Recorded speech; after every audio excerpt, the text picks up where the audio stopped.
Hello and welcome. अगला question है हमारे पास, write a short note on ad interim injunction और एक्स पार्टी इंटरिम इंजंक्शन।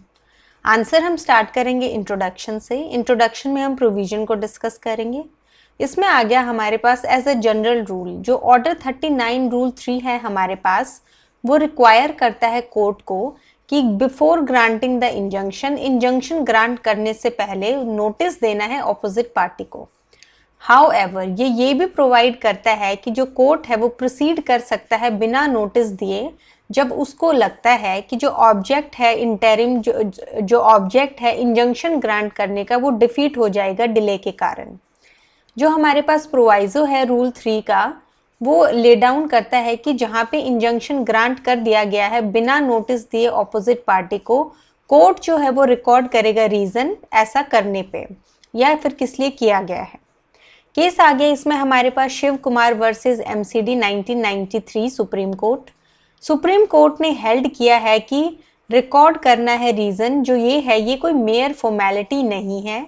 जो कोर्ट है वो स्टेट करेगा रीजंस फॉर द ओपिनियन कि जो ऑब्जेक्ट है ग्रांट करने के लिए ऑब्जेक्शन वो जो डिफीट हो जाएगा बाय गिविंग नोटिस। तो कोर्ट को जो है रीजंस रिकॉर्ड करना मेयर फॉर्मेलिटी नहीं है, उसको प्रॉपर रीजंस देने हैं कि क्यों उसको लगा कि क्यों उसका ओपिनियन ऐसा बना कि जो ऑब्जेक्ट है वो डिफीट हो जाएगा अगर उन्होंने नोटिस दे दिया। नेक्स्ट आ गया इसमें हमारे पास रिक्वायरमेंट, और क्या क्या रिक्वायरमेंट्स होंगी। कोर्ट जो है वो ऑल्सो रिक्वायर करेगा एप्लीकेंट को कि वो फॉलोइंग चीज़ें करें। इसमें आ गया डिलीवर करना ऑपोजिट पार्टी को या सेंड करना उसको रजिस्टर्ड पोस्ट से इमीडिएटली आफ्टर जब एक्स पार्टी इंटरिम इंजंक्शन जो है ऑर्डर हो गया है। एक कॉपी जो है एप्लीकेशन की जो इंजंक्शन की अलोंग विद, तो हमारे पास एक कॉपी देनी है एप्लीकेशन की इंजंक्शन की अलोंग विद, उसके साथ साथ क्या देना है, एक कॉपी देनी है एफिडेविट की उस एप्लीकेशन के सपोर्ट में, कॉपी देनी है प्लेंट की, तीसरा आ गया कॉपीज देनी है डॉक्यूमेंट पे जिस पे एप्लीकेशन रिलाई करती है। जो एप्लीकेंट है वो रिक्वायर्ड है कि वो एक एफिडेविट फाइल करेगा जो डे है इंजंक्शन का उस पे या फिर नेक्स्ट डे पे, स्टेट करते हुए कि जो अबव मेंशन रिक्वायरमेंट्स हैं वो कंप्लाइड विद हो गई हैं। तो ये हमारे पास बेसिकली जो है प्रोसीजर है कि क्या क्या उसको जो है एप्लीकेंट को जो है ऑपोजिट पार्टी को सेंड करना है। फिर आगे केस हमारे पास that is Morgan Stanley mutual fund versus Kartik Das 1994। काफ़ी इंपॉर्टेंट केस है इस टॉपिक का।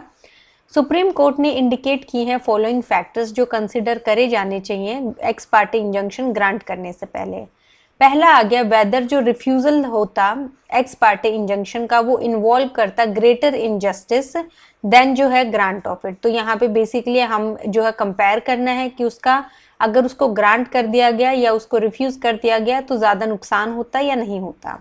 फिर आ गया इररिपेयरेबल इंजरी होती प्लेंटिफ को या नहीं होती। थर्ड आ गया इसमें हमारे पास वेदर जो पार्टी जो अप्लाई कर रही है इंजंक्शन के लिए उसका गुड फेथ है या नहीं है। फोर्थ आ गया कोर्ट कंसिडर करेगा उस टाइम पे जब प्लेंटिफ को फर्स्ट नोटिस था जो एक्ट कंप्लेन की गई है। फिफ्थ आ गया जो जनरल प्रिंसिपल है ट्रिपल टेस्ट के, that is prima facie case irreparable injury और जो बैलेंस ऑफ कन्वीनियंस है वो कंसिडर किए गए हैं या नहीं।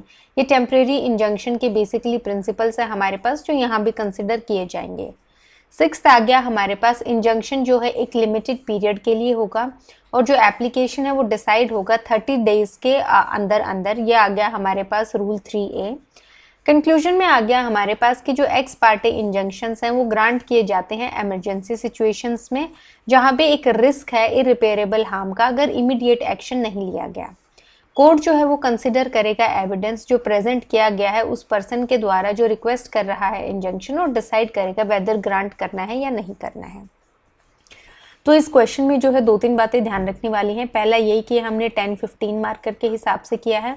बहुत ज़्यादा प्रॉबिलिटी है कि ये 5 मार्क्स में पूछा जाए। मोस्टली जो है ये 5 मार्क्स में पूछा जा सकता है। 5 मार्क्स में जो है आपको जो इसका इंट्रो लिखना है उसके बाद आप जो है डायरेक्टली मॉर्गन स्टैनली वाला केस लिख सकते हैं और कंक्लूजन लिख सकते हैं। इसमें आप जो है शिव कुमार वाला जो केस है वो कम्प्लीटली अवॉइड कर सकते हैं 5 मार्क्स में क्योंकि वो इतना ज़्यादा इंपॉर्टेंट नहीं है। बाकी आप जो है चीज़ें मेंशन कर सकते हैं इसमें, और बाकी जो है हमने इस क्वेश्चन में सब कुछ इंक्लूड कर लिया है। So thank you.